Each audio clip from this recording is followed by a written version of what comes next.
എന്താണ് attention assist? അപ്പം attention assist എന്ന് പറയുന്നത് ഇപ്പം കോമൺ ആയിട്ട് കാറുകളിൽ കണ്ടുവരുന്ന ഒരു സേഫ്റ്റി ഫീച്ചറാണ്.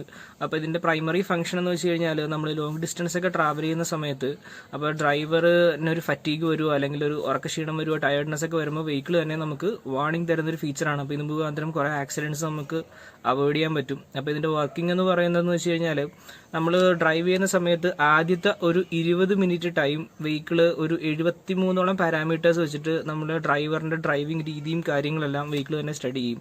ലൈക്ക് നമ്മൾ സ്റ്റിയറിംഗ് തിരിക്കുന്ന രീതി, ആക്സിലേറ്റർ കൊടുക്കുന്ന രീതി, ബ്രേക്ക് ചെയ്യുന്ന രീതി, നമ്മൾ വണ്ടി കൺട്രോൾ ചെയ്യുന്ന രീതി തുടങ്ങിയ കാര്യങ്ങളെല്ലാം. അപ്പം ഈ വണ്ടി ഈ ഒരു പാരാമീറ്ററൊക്കെ വെച്ചിട്ട് നമുക്ക് വെഹിക്കിളല്ല ഡ്രൈവറിനെ ഒന്ന് പഠിച്ചതിന് ശേഷം വെഹിക്കിൾ ഡ്രൈവ് ചെയ്ത് പോകുമ്പോൾ ഓരോ പീരീഡ് ഓഫ് ടൈം നമ്മളൊരു ഹ്യൂമൻ ആയതുകൊണ്ട് തന്നെ ആളുടെ കോൺസെൻട്രേഷൻ കുറഞ്ഞു വന്നുകൊണ്ടിരിക്കും. അപ്പോൾ കോൺസെൻട്രേഷൻ അല്ലെങ്കിൽ അറ്റൻഷൻ കുറഞ്ഞു വന്നുകൊണ്ടിരിക്കും. അപ്പോൾ അറ്റൻഷൻ കുറഞ്ഞു വരുന്ന സമയത്ത് വെഹിക്കിൾ തന്നെ ഹാവ് എ ടീ ബ്രേക്ക് എന്നൊക്കെ പറഞ്ഞിട്ട് നമുക്കൊരു വാർണിംഗ് തരും. അതാണ് അറ്റൻഷൻ അസിസ്റ്റ് എന്ന് പറഞ്ഞൊരു ഫീച്ചർ. അപ്പോൾ ഈ അറ്റൻഷൻ അസിസ്റ്റ് എന്ന് പറഞ്ഞൊരു ഫീച്ചർ ഉള്ളതുകൊണ്ട് തന്നെ നമുക്ക് ഉറക്കം വരുന്ന സമയത്തോ അറ്റൻഷൻ കുറയുന്ന സമയത്തോ നമുക്ക് വാർണിംഗ് കിട്ടുമ്പോൾ നമ്മൾ കുറേ കൂടെ അലേർട്ട് ആവുകയും ആക്സിഡൻറ്റ്സ് മാക്സിമം അവോയ്ഡ് ചെയ്യാനും പറ്റും.